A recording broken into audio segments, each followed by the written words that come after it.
How is it? Yeah, just press the cup icon. Oh, okay.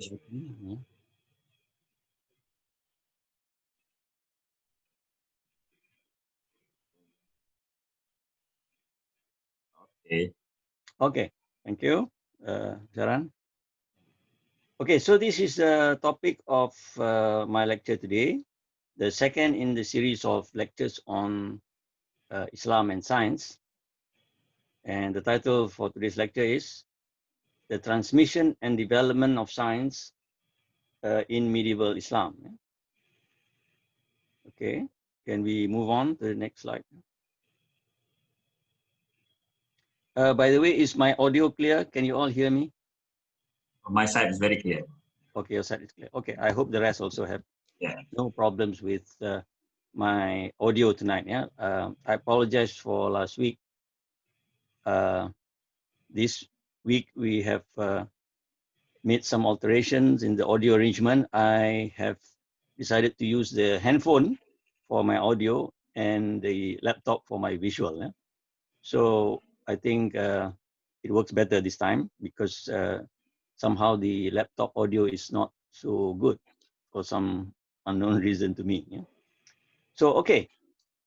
So before I continue, I'd just like to state the outline for today's lecture, so that you all can get an overview of the lecture as a whole before I zoom into the individual subsections. Yeah. Okay. Well, firstly, introduction to the subject, which is the transmission of science to the Islamic world. Yeah, because the science which was developed in medieval Islamic culture and society was more or less an imported product. Yeah? It wasn't something which was internal to Islamic religion or the Muslim peoples, but was something which was, if I can say, imported from outside Islamic culture, or it was introduced as a result of conquest of lands which were previously held by non-Arabs, especially Persians or part of the Hellenistic world, which was part of Greek civilization of the past, lands like Egypt and so on, which was part of the eastern half of the Greek Empire. So the point is that it's not something which existed within Islam itself, but was something which was a knowledge which was already there in non-Muslim societies and in cultures and civilizations which were fairly advanced, more advanced than the Arab Muslims who were at the core of or the heartland of Islam, which was the Hijaz. Yeah. Okay. So this knowledge, which was brought into Islamic culture, then was assimilated by the Muslims. It was taken up by the Muslims. But how this happened, this process, I will try to explain in this lecture today. Yeah. And the process of the importation of this knowledge, it was called in Arabic ilmu awa'il, ilm awa'il, yeah? Or ilmu awal, yeah? Which refers to the ancient sciences. Yeah? Awa'il means early, yeah? Ancient. Yeah? So the term used was ilm awa'il, which means ancient sciences, and this refers to the knowledge which was inherited from originally from the Greeks, and then it came into various parts of the world, the Hellenistic world, beyond Greece, into Italy and Egypt and Syria and Iraq or Mesopotamia, and Persia and so on. Yeah. So this knowledge was already there, but it was scattered. It was scattered in various parts of the Near East and Middle East, and it was the task of the Muslim Empire to bring this knowledge together and develop it systematically. Yeah, and it has something to do with the translation movement of the 9th century under the Khalifa al-Ma'mun, yeah, who established the Baitul Hikmah. Yeah, I will speak more on that later. Yeah, and then I will also discuss something about the motivation for the translation. Why was this Greek knowledge translated into Arabic? Yeah. Okay, so how did that knowledge came to the Muslims, or how was it made available to the Muslims? Well, it was made available through translation.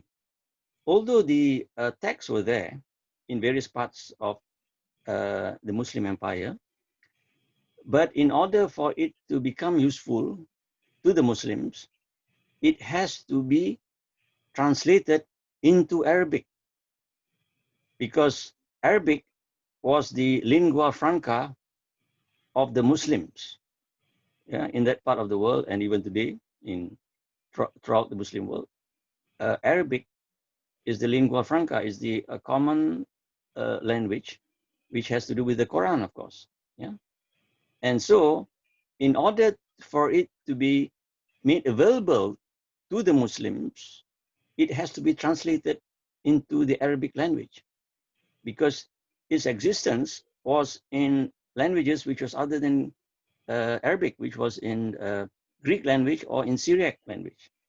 Yeah, so this text had to be translated, and this process of translation was carried out in the 9th century in a systematic way under state supervision through the efforts of the Khalifa al-Ma'mun, who built or established the Baitul Hikmah. The Baitul Hikmah is like a research institute, and there they collect all the books and manuscripts on Greek science and philosophy and translated it into Arabic. And well, as I've said, there are certain motivations for this translation. Yeah? And part of it is to make available useful knowledge for Islamic society and for the government to function, because knowledge like mathematics, astronomy, and medicine are useful knowledge, considered as useful knowledge. Yeah? And it helps in administration of the government. And although the translation movement, which translated the works of the Greeks into Arabic, it was done in a big way in the 9th century, it had already existed in some form in the 8th century, yeah, under the earlier caliphs before Al-Ma'mun. Yeah? Caliphs such as Al-Mansur and Harun al-Rashid, the famous Harun al-Rashid. Yeah? And this was during the Umayyad period. Yeah? So even before the translation movement was done through the Abbasid caliphs, yeah, it was already initiated in a way by the Umayyad caliphs. Yeah? So it transcended both dynasties, the Umayyad and the Abbasiyah. Yeah? So it cuts across political divides in a sense, this yearning for ilmu awal or Greek knowledge amongst the Muslims. Yeah? And also, as a result of the presence of this knowledge within Islamic society and Islamic culture, Muslims were able to study the text, yeah, in various subjects, like for example, books by Galen on medicine, yeah, which influenced Ibn Sina greatly. And then you have works in astronomy, Ptolemy's famous Almagest, In fact, even the term al-Majaz suggests that it might have been already coined by the Arabs, through translation of Ptolemy's original works. And apart from astronomy, the works of Ptolemy mainly, and perhaps other astronomers, there are works also in mathematics. For example, Euclid's geometry. Euclid's geometry was originally in Greek, of course. It was translated into Arabic and made available to the Muslims. And of course, geometry was very useful knowledge. It helps to calculate distances and to determine areas of lands and so on. So it's quite useful. And so the Muslims made themselves accessible, or rather made available these texts to them. And as a result, they were able to develop the knowledge which they had acquired or inherited from the Greeks. So knowledge in various fields of the sciences, as I mentioned just now, astronomy, mathematics, medicine, and so on. And as a result, they were able to provide their own new contributions. So I have a section there on the contributions of Muslim scientists in the various sciences. What I'm suggesting here is that the Muslims did not merely translate the works of the Greeks into Arabic and preserve it, but expanded it further and developed it further so as to provide an advancement in knowledge in science. So there was not only translation, but a further development of Greek sciences and philosophy in Muslim hands. And later on, it was retransmitted back to Europe. So I will talk about the contributions made in the various fields of sciences by the Muslims later on in more detail. And then I will also discuss the place of science in medieval Islam. And here I will present two theses by two well-known scholars. Number one, the marginality thesis, as presented by the Orientalist von Grunbaum, German Orientalist. And secondly, the appropriation thesis presented by the Muslim scholar who was a professor at Harvard, Abdul Hamid Sabra, more contemporaneous. I think he's still alive, if I'm not mistaken. He was a professor at Harvard. So I will discuss these two theses, the marginality thesis and the appropriation thesis. I will explain what they mean later. And then the nature of Islamic science or medieval Islamic science. What is the nature of medieval Islamic science? Is it more theoretical or is it more applied? I will argue and I will show that the sciences as it developed in the Muslim world were more applied and practical in nature. And that is because it has to do with the motivation and the reason why science was assimilated or brought into Islamic culture in the first place. It is because of its perceived usefulness to Islamic society, rather than the theoretical ideas that were present in there. The theoretical ideas, some of it were quite controversial when it relates to natural philosophy. And I will talk about this in greater depth in relation to Al-Ghazali. And then finally, the last section will be on the retransmission of science back to Europe via Spain, i.e. the two famous cities which have libraries which are well known for their collection of Greek and Islamic works on science and philosophy. By Greek, I mean the works in Greek which were translated into Arabic. And these were present in the libraries, in the famous libraries of Toledo and Cordoba in Spain. It was known as Andalusia by the Muslims in the 12th century. Because as we know, although Jabal ibn, I think it was Tariq ibn Ziyad, who conquered Spain in 711, Tariq ibn Ziyad, the famous Muslim commander, military commander, who was responsible for the Muslim conquest of Spain in 711 AD. In fact, the famous Gibraltar is named after him, Jabal Tariq. Gibraltar is really from the Arabic word Jabal Tariq. Tariq mountain, Mount Tariq or something.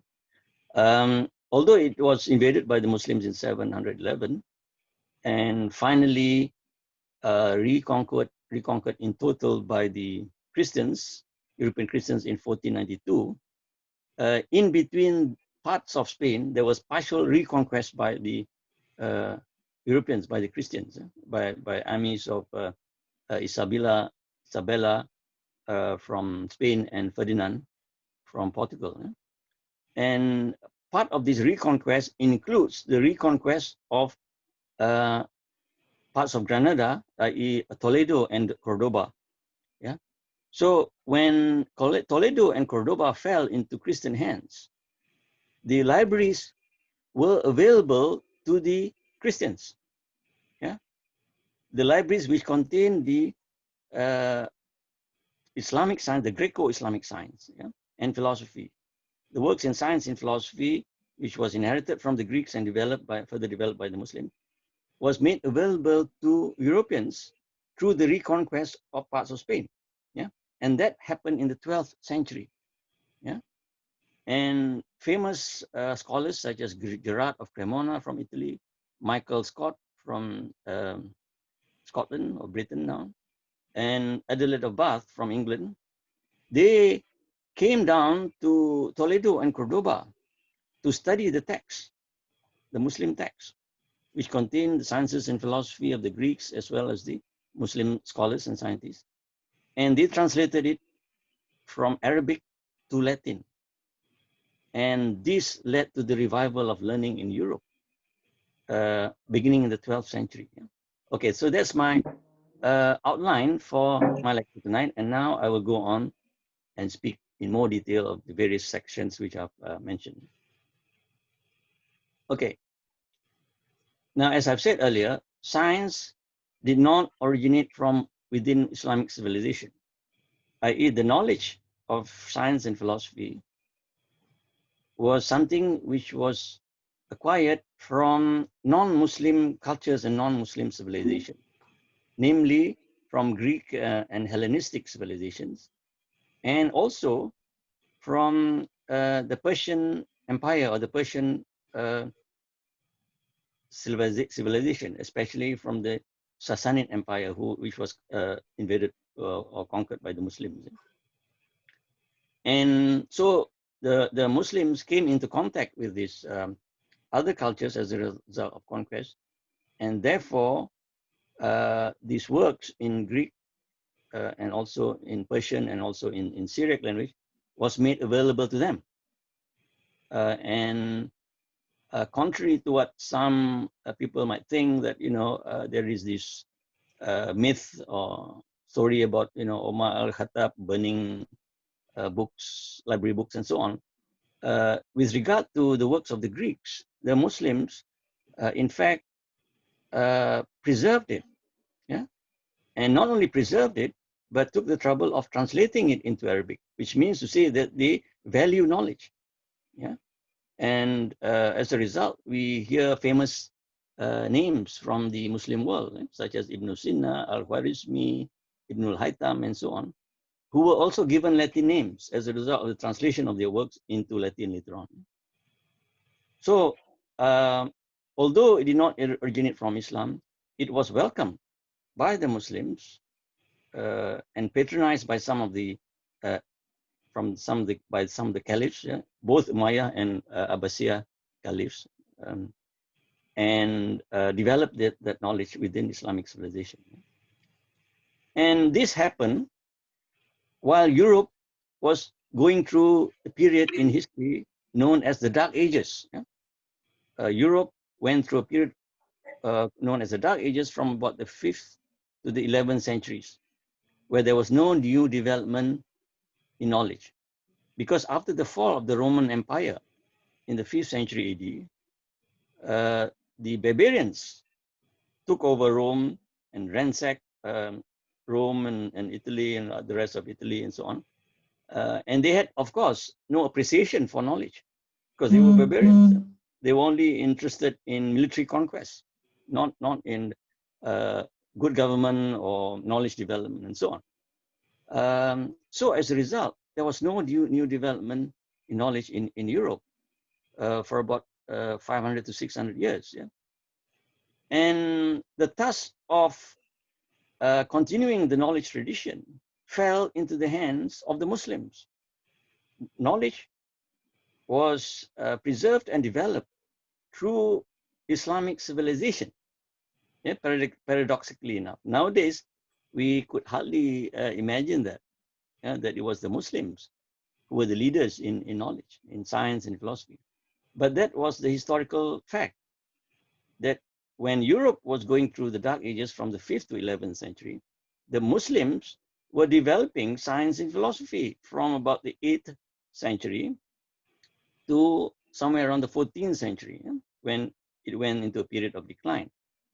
But that crucial period from the 8th and 14th centuries was the Muslim golden age in the development of science and philosophy. So it was a contrasting position with Europe. We were the leaders and they were the ones who were backwards. And now history has been reversed. There's a reversal in history where they have taken over as leaders in knowledge. And we are the ones who are acquiring knowledge from them now. But historically, that was not the case. So this is my historical point, that science and philosophy was once more well developed in the Muslim world as compared to Europe. And we might ask, what happened to the knowledge that was developed by the Greeks and so on in Europe? Well, they were mostly kept in vaults, in monasteries, and it wasn't part of a living culture of education and knowledge.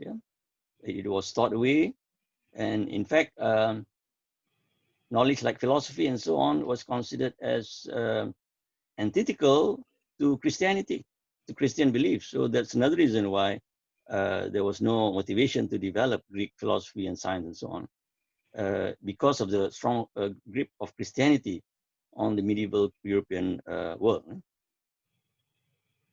And it was through the rediscovery of Greek knowledge in Islamic civilization. Greek knowledge was then referred to as ilm awail, or knowledge of the ancients. Because if you look at the knowledge developed during Greek civilization, it referred to the works of philosophers such as Aristotle and Plato, who lived somewhere around the 4th century BC. 4th century BC, which was well before the development of knowledge in Islamic culture, beginning in about the 8th century AD. So imagine, the distance, how many years, hundreds of years, the gap, more than 1,000 years. So no wonder it was referred to as the ancient sciences, ilmu awail, or the knowledge developed by the people in the past, awail, early period. And it was distinct, of course, from religious knowledge, the Quranic sciences and so on, which occupied, of course, center stage in Muslim thought and culture and education. But still, it was not something which was rejected, although it was considered as something different, but it was not rejected. And the rediscovery of Greek knowledge in Islamic civilization, as I've said earlier, was made more systematic through the efforts of the caliphs. There is political patronage, in other words, by the Abbasid caliphs, and also the Umayyad caliphs before that, especially Al-Ma'mun, who reigned from 813 to 833 AD, in the 9th century. And through this translation movement, headed by, or rather commissioned by the Caliph himself, who incidentally adopted Mu'tazila ideology. So this is another issue with the development of science, Greek science in the Muslim world. Some claim that it has something to do with the Mu'tazila ideology of the Abbasid caliphs such as Al-Ma'mun. Because according to Mu'tazila ideology, rational thought and rational knowledge is to be encouraged. So it was not only revealed knowledge that should be pursued, but also the rational sciences, and the Greek knowledge were considered as rational sciences. So some claim that it was the Mu'tazila ideology, which was adopted by Al-Ma'mun, for example, which was partly responsible for the patronage of Greek sciences. But this thesis is not completely true because if you look at the reign of caliphs such as Al-Mutawakkil, who came after Al-Ma'mun. Now, even during the reign of Al-Mutawakkil, science continued to grow, and in fact, more so. So scholars like, for example, George Saliba, who wrote the book Islamic Science and the European Renaissance, beginnings of the European Renaissance, argued that although it might be true that Al-Ma'mun adopted a Mu'tazila ideology, and this somehow encouraged him to develop the works of the Greeks, but Greek science continued to develop even with orthodox caliphs such as Al-Mutawakkil, who did not adopt the Mu'tazila ideology. So the thesis that Mu'tazila ideology was necessary for the functioning of science in Islamic culture is not totally true, because if that had been so, science would not have continued to develop in the Muslim world for so long. Because the Mu'tazila caliphs did not reign for that long. After that, there were non-Mu'tazila or rather orthodox caliphs such as Al-Mutawakkil. And during that period also, science continued to develop. So that was a questionable thesis. Now, the Muslims not only preserved the works of the Greeks through translation, but developed it further and provided new contributions of their own. For example, and I will speak more on this later, contributions by Ibn Sina in the field of medicine. Although he based his theories on the works of Galen, the Greek physician, it's true that he mostly adopted Galen's paradigm, medical paradigm. But nevertheless, he did combine it with non-Greek sources, such as from India, Indian medicine, and also from Persia. So it was another novelty on the part of Ibn Sina through his synthesis of medical knowledge of those from the East, that is from India and from Persia, combine it with Greek knowledge. So he's a sort of synthesizer as well. So in that sense, there is some innovation even in the field of medicine. And if you look at other fields such as mathematics, there was a distinct contribution by Al-Khwarizmi in the field of algebra. In fact, the word algebra itself comes from the title of one of his major works, which has the word al-jabar in it. So it's from al-jabar that we have today the word algebra. So algebra is a novelty in mathematics. The Greeks might have been responsible for geometry, but as far as algebra is concerned, it's more to do with the contributions of Al-Khwarizmi in Islamic civilization. And then you have also innovations in the field of astronomy. The Muslims not only translated and learned the works, theories of Ptolemy, but made some innovations, conceptual innovations, and reforms to Ptolemaic astronomy itself. Although they did not, it's true, they did not come up with the heliocentric theory, which Copernicus developed, but they did make some important changes to Ptolemy's work, some of which influenced Copernicus himself. Yeah, and this I will speak on later, yeah. Elaborate more later. Okay. So, and the standard account of the transmission of science, of course, is that it began on a large scale during the Abbasid Caliphate, especially during the reign of Al-Ma'mun, yeah, who established the Baitul Hikmah.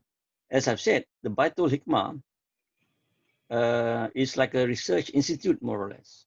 Yeah, and if you translate it into English, it means the house of wisdom. Yeah, so knowledge is here equated with wisdom, yeah? And of course, this is the Greek conception of philosophy, love of wisdom, love for wisdom, philosophia. Yeah? So the Muslims, their conception of knowledge is really as wisdom. Yeah, so it's not purely utilitarian in that sense. Yeah, although the use to which it was put was rather utilitarian, but their notion of what knowledge is about is more to do with wisdom. Yeah, and here we find this research institute being directed by famous translators such as Hunayn ibn Ishaq, who was incidentally a Christian, not a Muslim, and Thabit ibn Qura, who is a Sabian, also not a Muslim, who translated books on science and philosophy from Greek and Syriac to Arabic. Now you might ask, how come the Muslims are not heading this research institute?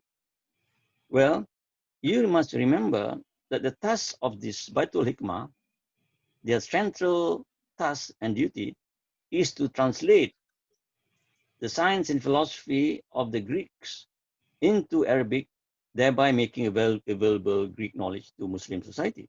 Yeah? And not many Muslims, or hardly any Muslim, knew the Greek language, or the Syriac language for that matter. But it was the non-Muslims, the Christians and the Sabians, who had more cultural affinity with the Hellenistic and Greek world, that knew Greek knowledge, the Greek language. Yeah?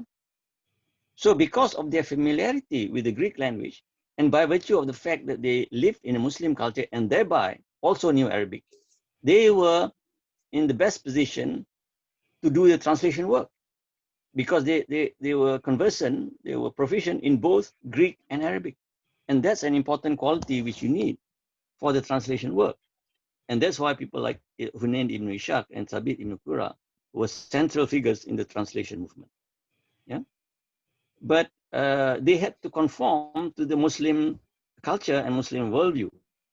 So in that sense, they were serving the Muslims, although they themselves were non-Muslims. And this also, incidentally, showed a high degree of tolerance towards knowledge, knowledge acquired from foreign lands, yeah? Greek knowledge, which did not originate from Islam, yeah? And tolerance for non-Muslims, especially scholars such as Hunayn ibn Ishaq. Yeah? So instead of being discriminated against, yeah, they were employed by the Abbasid caliphs, yeah, to do this translation work. Yeah? So this tolerance of non-Muslim scholars, yeah, and acceptance of Greek knowledge speaks volumes, I think, for Islamic civilization in the past. Yeah. So encounters between the Muslim world and the non-Muslim world, in fact, produce something which was productive and useful for later generations and for world civilization in general. Yeah. So contrary to what some people might think, think that Islam is parochial and so on, that openness and, if I can say so, globalized perspective of the Muslims was already there. And the evidence is in the development of science in the Muslim world, yeah? Beginning from about the 8th or 9th centuries, yeah? And its continuation later on. So it wasn't a case of the Muslims rejecting foreign knowledge. Yeah? They were quite open to foreign knowledge. And in fact, it served the purposes of the Muslims as well. Yeah, and I will show how science was made to serve the Islamic faith, yeah, through the various fields of knowledge in astronomy and mathematics and so on. Yeah. So, and also another thing that scholars like George Saliba and also Dimitri Gutas pointed out, that knowledge of science was already present in Islamic lands, especially Persia and Egypt and Iraq and Syria, was already present in some form, yeah, which helps to explain why there was an interest in translation and there was the capability to translate, yeah, because if you think about it, you cannot translate scientific works unless you have some knowledge of science, because translation of Greek science and philosophy is not only a matter of having linguistic skills. That prerequisite is not enough.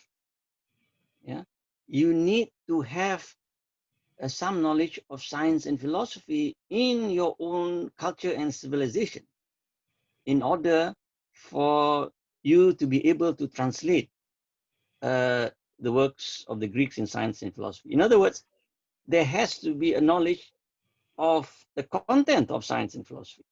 So what these scholars like George Saliba and Dimitri Grutas were saying was that that knowledge was already present in some form, maybe not on a large scale, maybe scattered, maybe by a few individuals, or maybe even taught in some schools where you have large numbers of non-Muslim communities. Because as I've said, the Muslims were quite tolerant of non-Muslims, yeah, during that period. Yeah?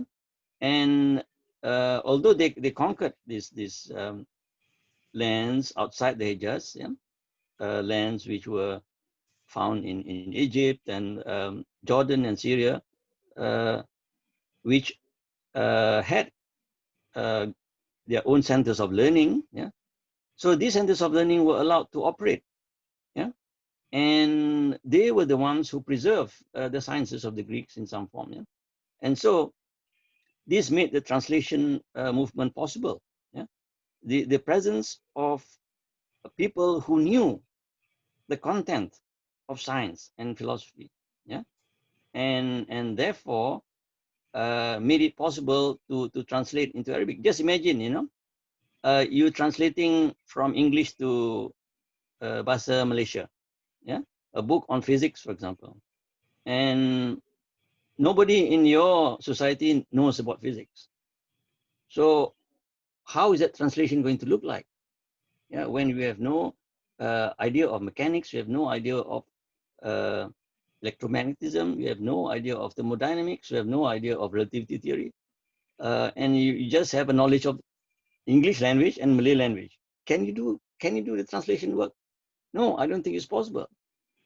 If you look at the translations from English to Bahasa Malaysia, for example, when science was taught in Malay in the 70s in UKM and so on, the translators were those who graduated in the sciences themselves, physicists, chemists, and so on.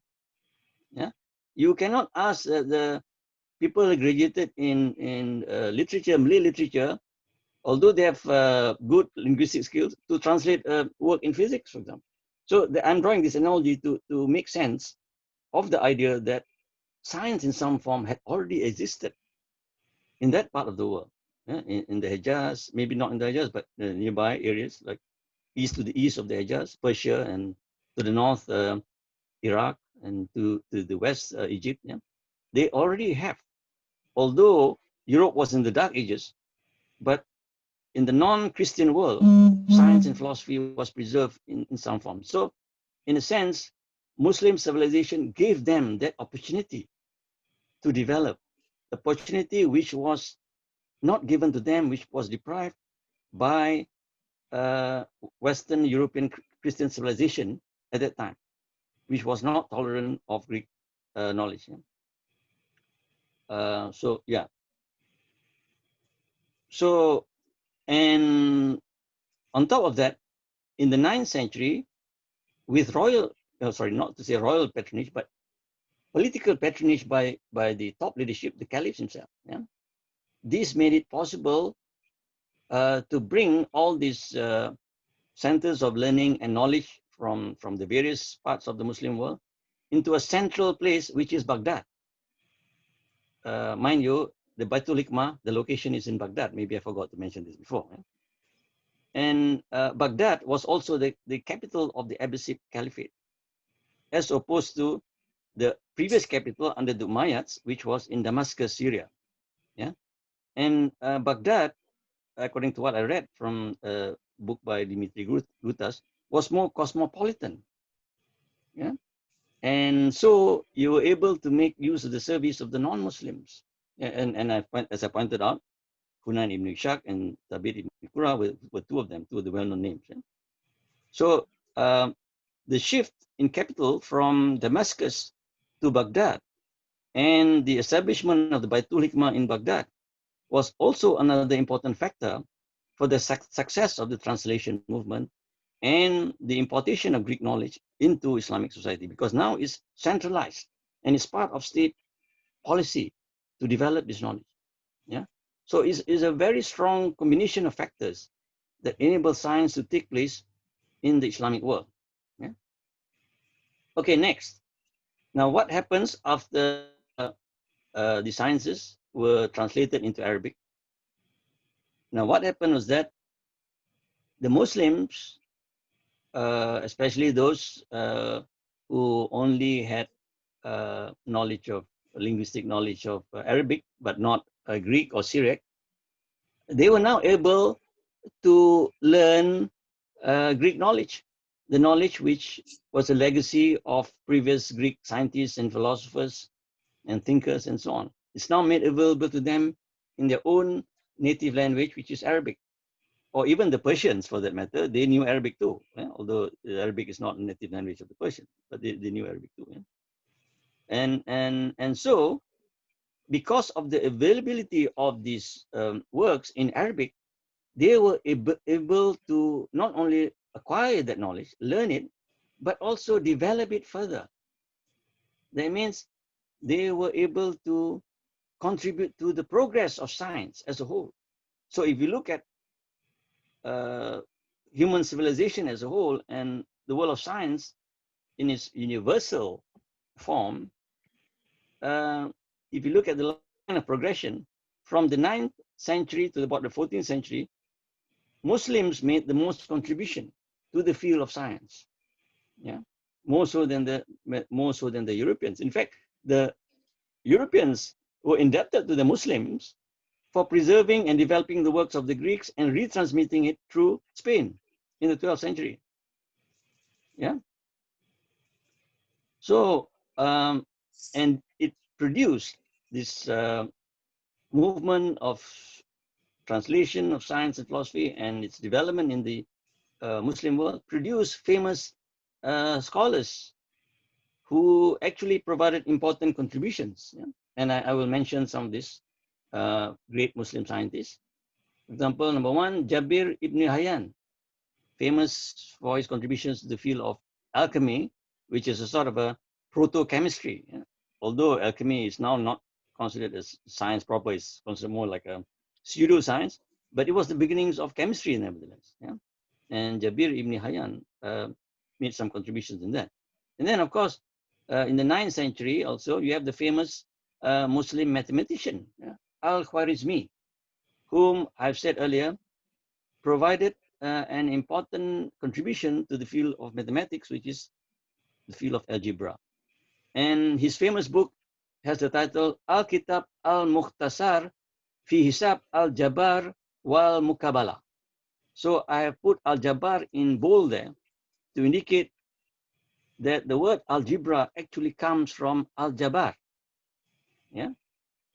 And it's in fact a recognition of the founder of the field, which is Al-Khwarizmi. Who is Al-Khwarizmi? Because the title of his book includes the word Al-Jabar. Yeah? And then 854 to 925, you have Al-Razi. yeah, who provided contributions to the field of chemistry. And then you have in the 10th and 11th century, the famous Ibnul Haytham, who wrote a book called Kitab al-Manazir, Book of Optics. It was part of physics, of course. Yeah? And Ibnul Haytham also contributed or studied other fields of sciences like astronomy also. Yeah? And I think perhaps also mathematics maybe, but his most important contribution is in the field of physics or optics.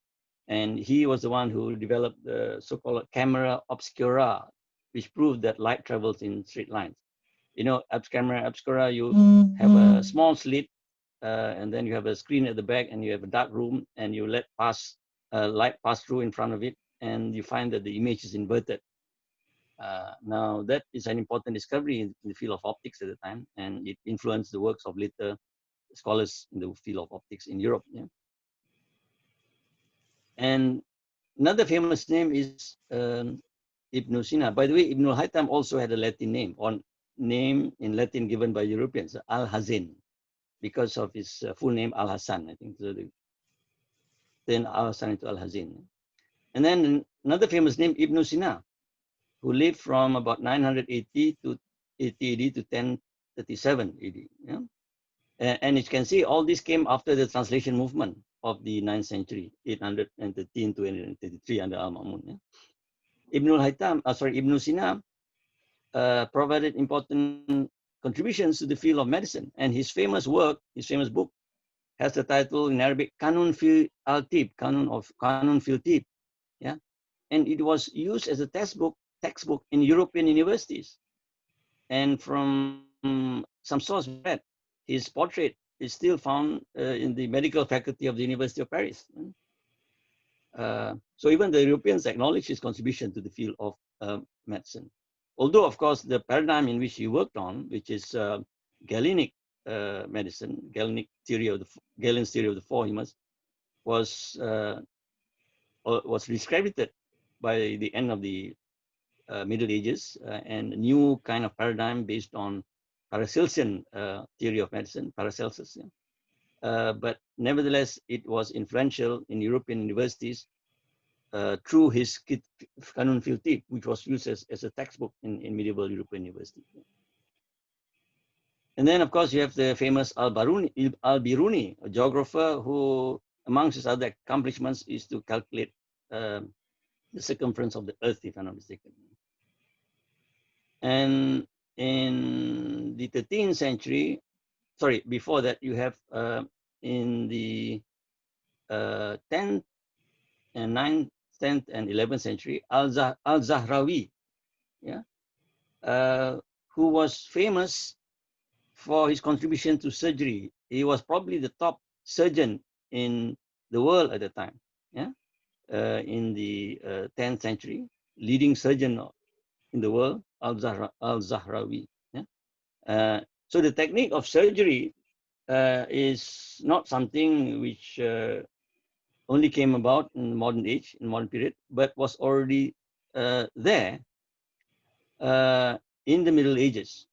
They had already conducted surgery, operation, yeah, as part of the process of healing and curing certain diseases. So just imagine at the time when there was no anesthetics and so on, yeah, they nevertheless had developed surgery. And then you have in the field of astronomy, the works of Nasiruddin al-Tusi, who lived somewhere in the 13th century.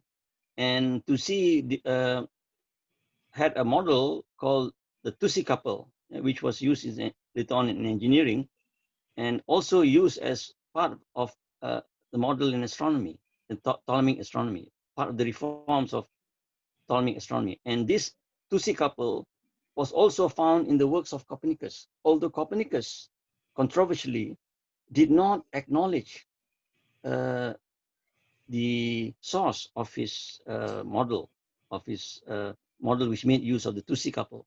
Yeah? And it was only historians of science like Willy Hartner and also popularized by George Saliba, who pointed out that the diagrams which Copernicus used was similar to the diagrams which was found in the works of the Muslim astronomers like Ibn Shatir, yeah, but without any proper acknowledgement of the Muslim source of Copernicus's work. Yeah? Okay, so and another important contribution that I want to point out is by Ibn al-Nafis in the field of medicine and biology. Yeah? And Ibn al-Nafis was later on acknowledged as the first physician to give a correct account of the circulation of the blood through the by the functioning of the heart, which pumps the blood throughout the rest of the body. So this role or function of the heart as a device, as an organ which pumps blood to the rest of the body, and the mechanism of blood circulation and so on, was already put forward. This idea was already put forward by Ibn al-Nafis in the 13th century, whereas Western scholars thought that it was first put forward by William Harvey through his book De Motu in the 17th century. But later on, through the study of history of science, they found out that Harvey was not the first to provide a correct account of the circulation of the blood through the pumping of the blood by the heart. It was Ibn al-Nafis in the 13th century who first put forward that idea. Yeah. Okay, can you move down and see what's there at the bottom? That's all. Can you scroll? Is that okay? Oh, okay. Okay, Ibn Shatir, the contribution. Okay, Ibn Shatir, astronomy. As I've said, Ibn Shatir made use of the Tusi couple in his conceptual innovation of Ptolemaic astronomy, which later on was adopted by Copernicus without any proper acknowledgement of the source, which is from the Muslim astronomers. Okay. Can we move on to the next slide, please? Okay. Now, what's the place of science and philosophy in medieval Islamic culture? This has become a point of contention and debates among scholars.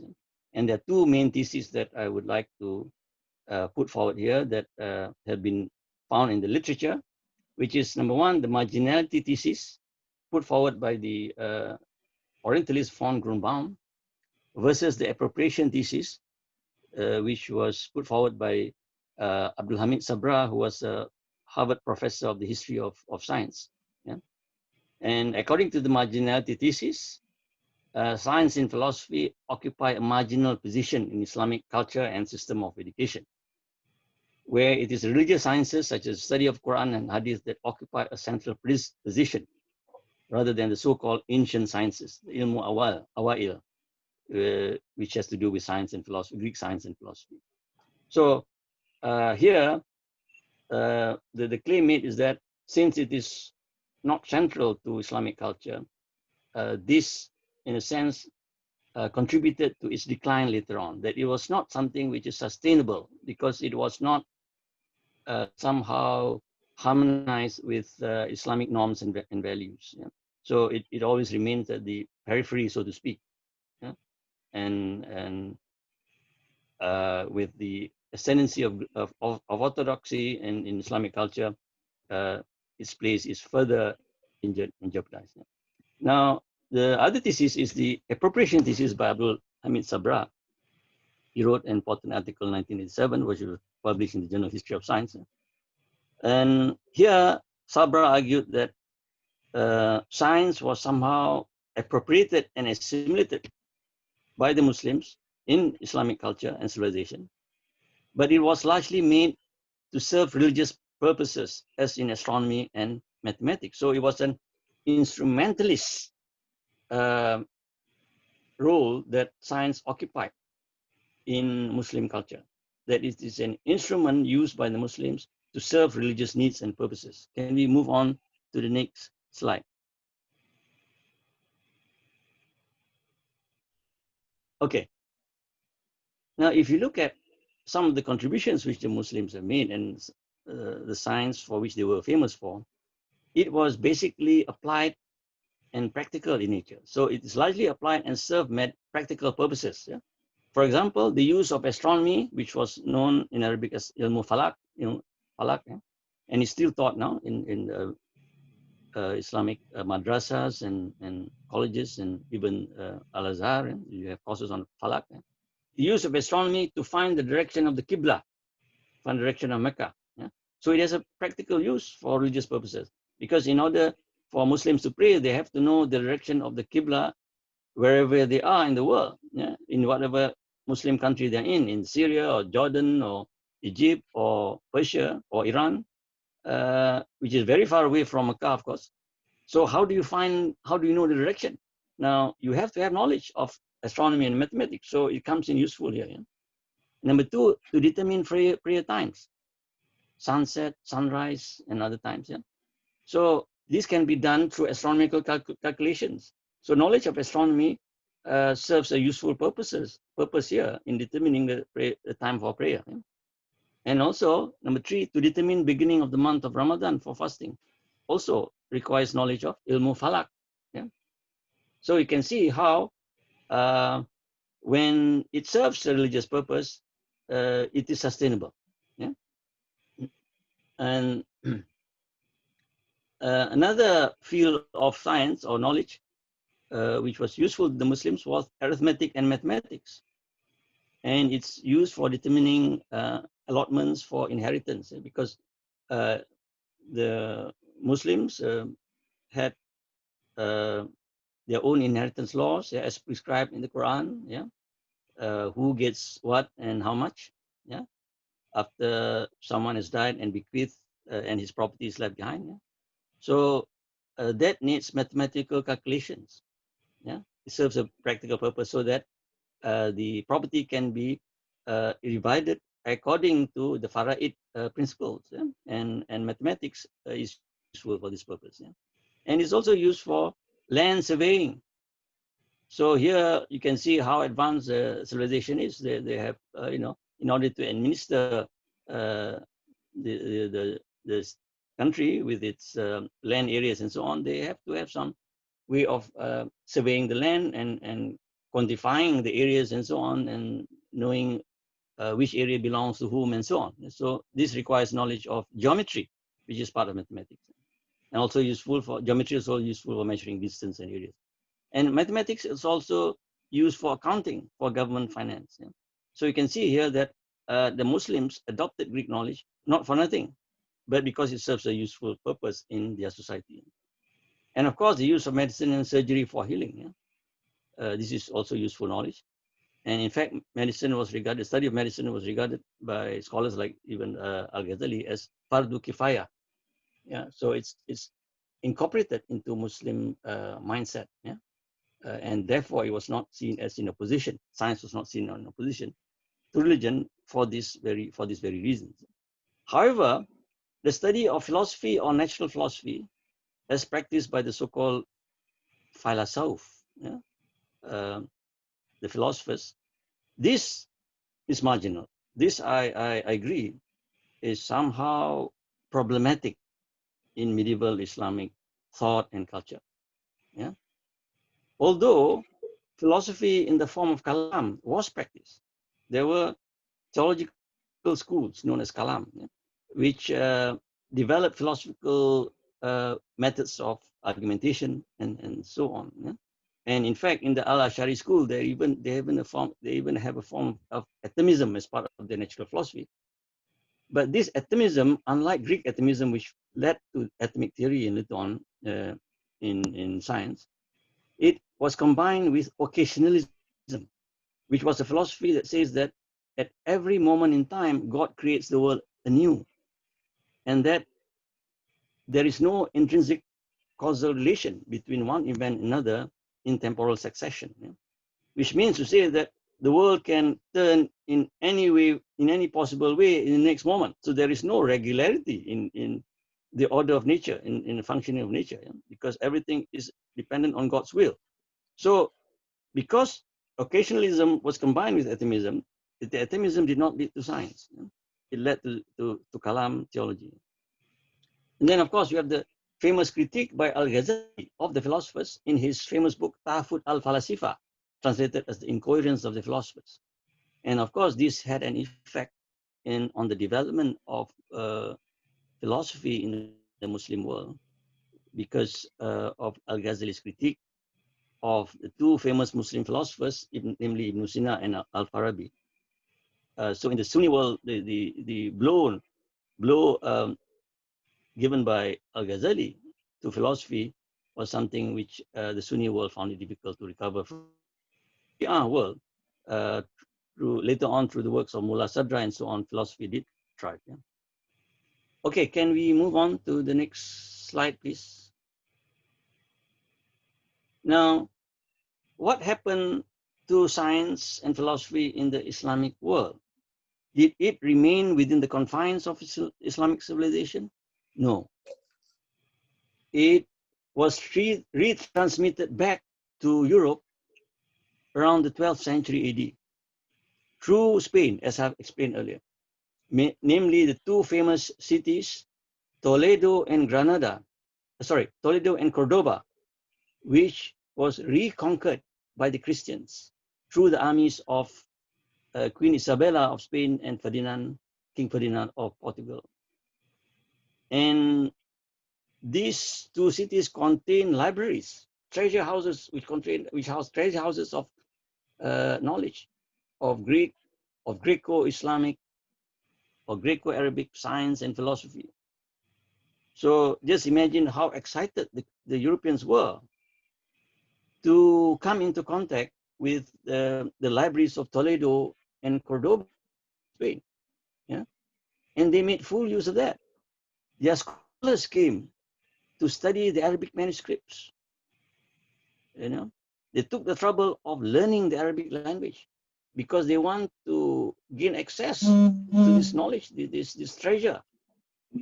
Yeah, and so the European scholars, although they knew Latin, which was the lingua franca of the European scholars at the time, they had to acquire knowledge of Arabic in order to translate the Greek sources, Arabic sources into Latin. Yeah.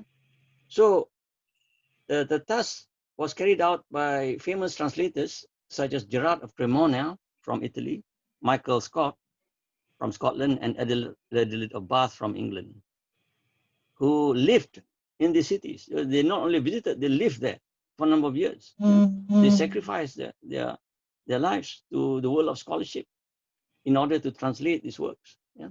And made available this knowledge to Europe, to European civilization, to European world. Yeah? Of course, in the Latin language. Yeah?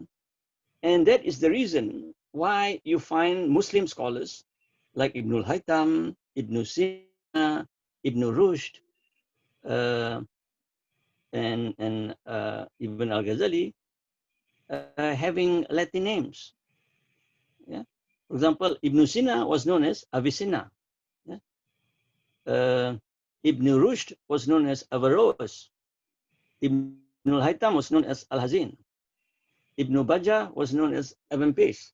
Why the hell would they have Latin names if their works had not been translated into Latin?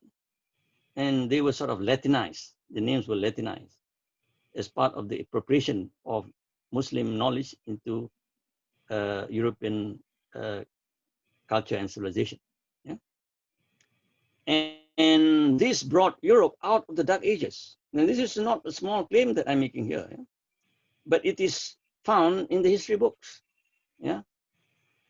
Europe came out of its Dark Ages through a discovery of knowledge preserved by the Muslims of Greek knowledge, and also further development by the Muslim scholars, through the rediscovery of those knowledge in Arabic in the libraries of Toledo and Cordoba. Yeah. So scholars sometimes refers to it as the first Renaissance. And this took place in the 12th century, not the 16th century. Most people have the misconception that European revival of learning in Europe occurred through the Renaissance of the 15th and 16th century in Italy. Yeah, but as I've argued earlier, if you look at the dates of the establishment of the earliest medieval universities in Europe, universities like Bologna and Salerno and Pisa in Italy, and University of Paris in France, and University of Oxford in England, they were established way back before the 15th century, which was somewhere around the 12th century and 13th century. Yeah.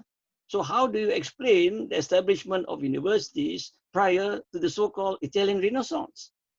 Yeah. In order to have a university, you must have a corpus of knowledge. Otherwise, what are you students going to study? And where does this corpus of knowledge come from? It is from the translated works of the Muslims, which were then retranslated back into Latin Europe. Yeah.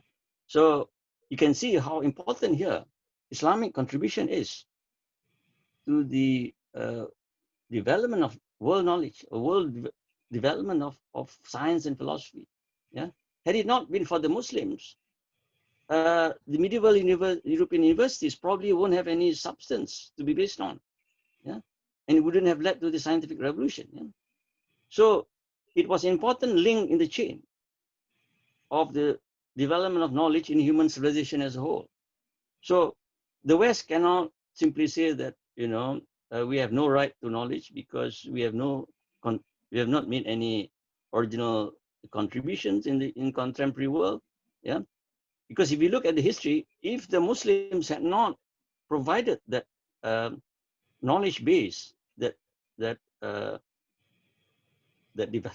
development of Greek knowledge and preservation of Greek knowledge, had it not been there, the revival of learning in Europe might not have occurred.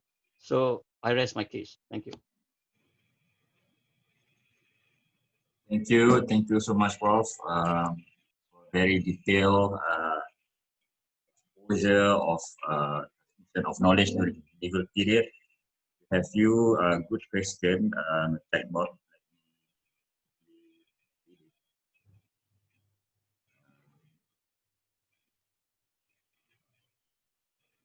Yes. Okay, Anything? let me take it.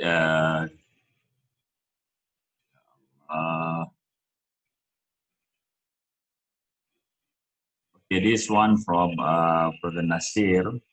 To what extent the scientists mentioned were regarded as belonging to mainstream orthodoxy, an open society of orthodoxy plus heterodoxy equal to scientific society?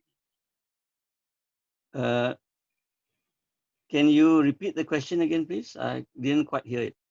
To what extent the scientists mentioned, all the scientists that you mentioned in the list, were regarded as belonging to mainstream orthodoxy? Oh, well, in the first place, they were obviously not considered as ulama. Yeah, they do not occupy that category of scholars. Yeah? Because as I've said, there is a distinction made between the religious sciences and the foreign or the ancient sciences. Yeah, and they were exponents of the foreign or the ancient sciences. Yeah, so the ulama, some of them treated it with some suspicion, as in the case of Al-Ghazali, for example. Yeah? They treated the philosophical works of Al-Farabi and Ibn Sina not only with some, but with a great deal of suspicion. And in fact, Al-Ghazali openly attacked it. Yeah? But as I've said, this was in the field of natural philosophy. Yeah? In the field of astronomy, in the field of mathematics, there wasn't that much opposition from the orthodoxy. Yeah, because of its usefulness for religious practice. Yeah, so although they themselves, Al-Khwarizmi, for example, or Ibn Hatam, were not part of the orthodoxy, they were not part of the ulama or the clergy class. They were nevertheless accepted by Muslims in general, including the ulamas, yeah? Because for one thing, they were they were patronized, they were under the protection of the caliphs, yeah, and also their knowledge was not seen as being in opposition to Islamic faith. Yeah.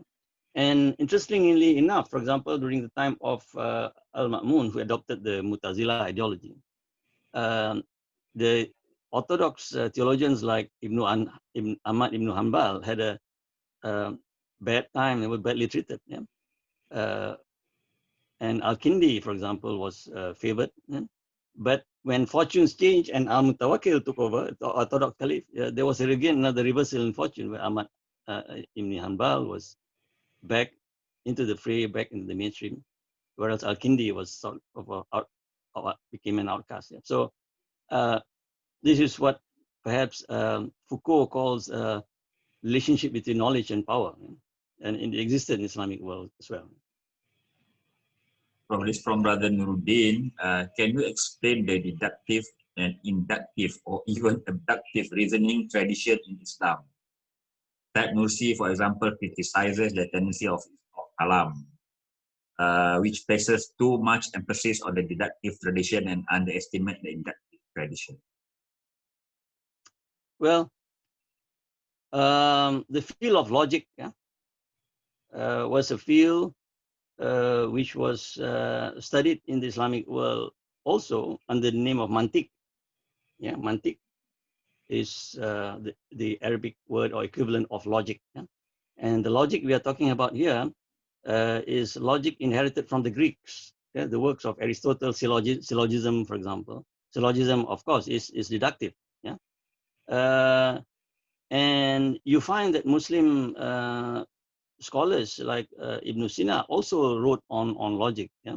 Borrowed from Aristotelian logic and so on. And one of my students did a study at Exeter University on Ibn Sina's logic, yeah? From the book, the Burhan, yeah? Book of demonstration. When you talk about demonstration, you're talking about logical proof. And Al-Ghazali refers also to this kind of so-called demonstration. Yeah? And the reason why deductive logic was favored because of the certainty of the conclusions given the premises. That means given the premises, and if you use deductive logic, then your conclusion is certain. Yeah? So one of the things they were looking for was certainty of belief, certainty of knowledge, and deductive logic was thought to be able to give them this certainty. Yeah. So it was more epistemological rather than practical. Yeah? More to do with the realm of belief. In the realm of practice, of course, nowadays contemporary science is more based on inductive logic. Yeah? Statistical reasoning, for example, is inductive, it's not deductive. It's always a matter of probability, and inductive logic is probabilistic in a sense. But in the Middle Ages, logic was an instrument of religious thought rather than of science as such. Yeah? Okay. Okay. From Prof. Fatah Santoso, what is interesting us is that this achievement of great contribution of sciences in the golden era of Islamic civilization is without the contribution of school or universities, which began to develop in the era of Al-Ghazali. Is it right? Can you repeat the question again? Okay. Without the development of? Yeah, what is interesting to us is that this achievement of great contribution of sciences in the golden era of Islamic civilization is without the contribution of school or universities, which began to develop in the era of Al-Ghazali. Meaning previously we don't have universities, but science prospered. Is it right? Yeah, well, the question of the existence or establishment of universities or colleges and the question of the institutionalization of science and philosophy are two separate things. Yeah.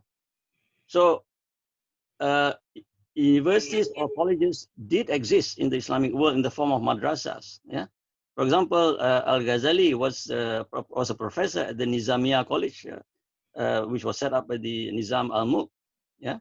And he taught philosophy and Islamic studies and so on. So there was institutionalization of learning in the Islamic world through the madrasas. Of course, you can't equate the word madrasa with our madrasas here. Here it has a sort of a backward connotation. But madrasas in medieval Islam was more like a college or university. Yeah? So the Nizamiya college or university was a madrasa, in fact. Yeah? But there was no institutionalization of science within the Islamic education system as epitomized by the madrasas and so on. Yeah. And as I've said, it was only taught as part of the Islamic education system insofar as it is seen as a handmaiden of religion. It is seen as serving religious purposes. For example, falak, ilmu falak, was taught as a subject, but only because it was useful for religious practice, yeah, to determine times of prayer, qibla, and so on. Yeah? So there wasn't a sort of a, a commitment to theoretical astronomy as such, yeah, where astronomical theories are encouraged for their own sake and so on. So this lack of epistemological commitment to the sciences and its institutionalization in the Islamic education system was one reason, I think, why science and philosophy did not continue to develop in the Islamic world. Unlike in Europe, where science in the form of natural philosophy and in the form of astronomy, medicine, and mathematics, and so on, was institutionalized by making it part of the curriculum of medieval European universities.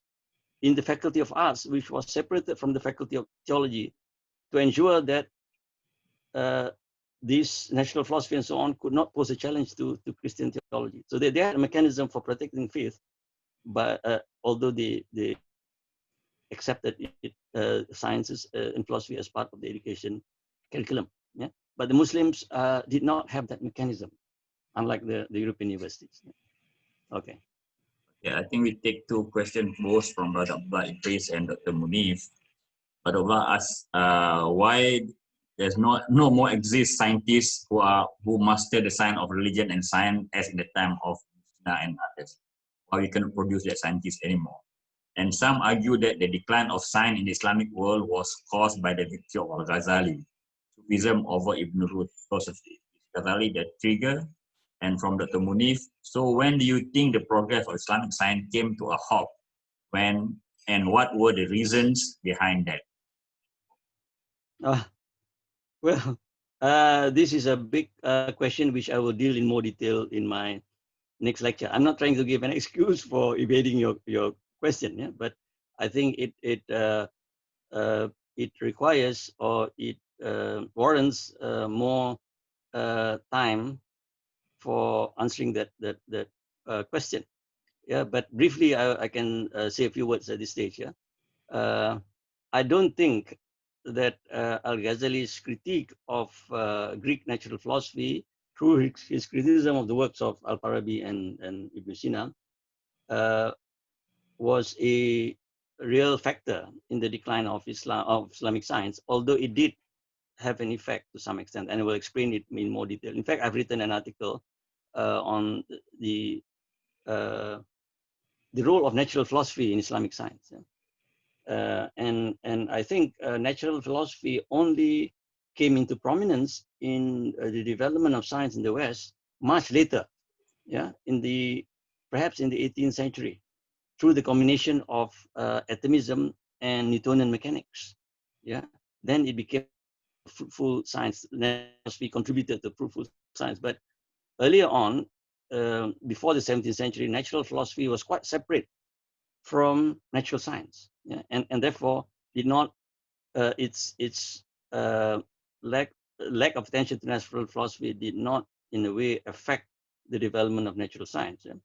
But its further development did depend on theoretical resources drawn from natural philosophy, and I think this is where Al-Ghazali's critique had an effect, because it did not allow for natural philosophy to continue flourishing, although it was quite idle in the sense of being non-contributive to science until about the 17th century. But in civilization, they kept on the natural philosophy tradition in the universities, although it was not useful for hundreds of years, and it only became useful later.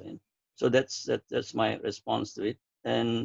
And I think, but I also think that the decline of science in Islam had to do with something else also. For example, the invasion of Baghdad and the downfall of the Abbasid Empire through the invasion of the Baghdad by the Mongols in the downfall of Baghdad in 1258.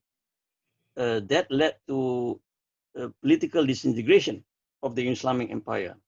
And it also affected patronage of the sciences because there was no sort of centralized authority, unlike during the age of Al-Ma'mun and so on.